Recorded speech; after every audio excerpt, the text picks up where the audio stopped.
Last week, a Montana man was arrested for having a 1/16 of an ounce of pot on him, barely enough to roll a joint. And Montana is generally considered a fairly conservative state. So this guy's facing drug possession charges, but his case never went to trial. The reason why is amazing. The judge in the case could not seat a jury willing to convict the man. In pretrial interviews, this is before people knew who he was, what the crime was, how much pot he had, anything. One potential juror after another, one after another, said they would not be willing to find someone guilty for only having a few buds of marijuana in their possession. Eventually, because he couldn't find jurors, the judge was forced to call a recess, acknowledging there was no way he could put together a fair jury. During that recess, a plea deal was worked out, and the man essentially got off without admitting any guilt. The judge in this case, Dusty Deschamps, claimed that in his 30 years on the bench, 30 years on the bench, he'd never seen anything like it. I say, let's hope we continue to see more of the same. Every year, at least 50,000 people die in our country due to alcohol. 50,000.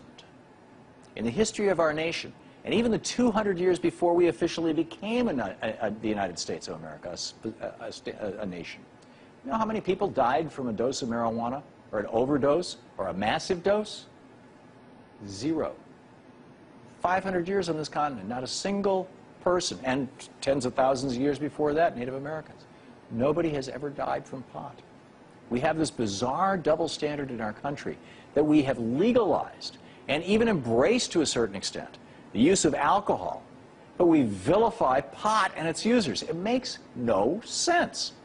Alcohol causes long-term dementia. It corrodes your liver, and it can cause death when overdosed. Pot does none of those things.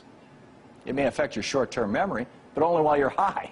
I mean, both drugs produce a mild intoxication, and marijuana's side effects pale in comparison to alcohol. So if any of these two drugs should be illegal, which should it be? Not to mention the enormous medical benefits of pot. Benefits that 15 states and Washington, D.C. have now recognized by legalizing medical marijuana. The only people pot has killed are those who've been locked up for its possession and had their lives forever altered because of it. When I was a kid, a friend of mine went to prison for pot. He was a good friend. It destroyed him. It broke him. When he came back, he was never the same again.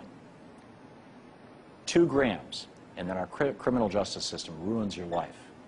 This is insanity. Our prisons are overpopulated, and more than 10% of all the offenders are guilty of pot-related offenses. If we legalize this, we immediately solve this problem. Not to mention the tens of billions of dollars that can be saved by not enforcing marijuana laws in our nation's war on drugs. A black hole of financial waste and ineffective law enforcement. In November, Prop 19 failed in California. It would have legalized small amounts of pot for personal use. While support for legalization is growing, it's not quite strong enough to take on special interest corporations who have a lot of money at stake to ensure that pot isn't legal. In the meantime, I think we should pursue the strategy of a few dozen jurors in Montana. Next time we receive that jury summons in the mail, think of it as a chance to exercise some political activism. Let's all take a stand and refuse to convict people for simple marijuana possession. It's our duty as a jury of peers.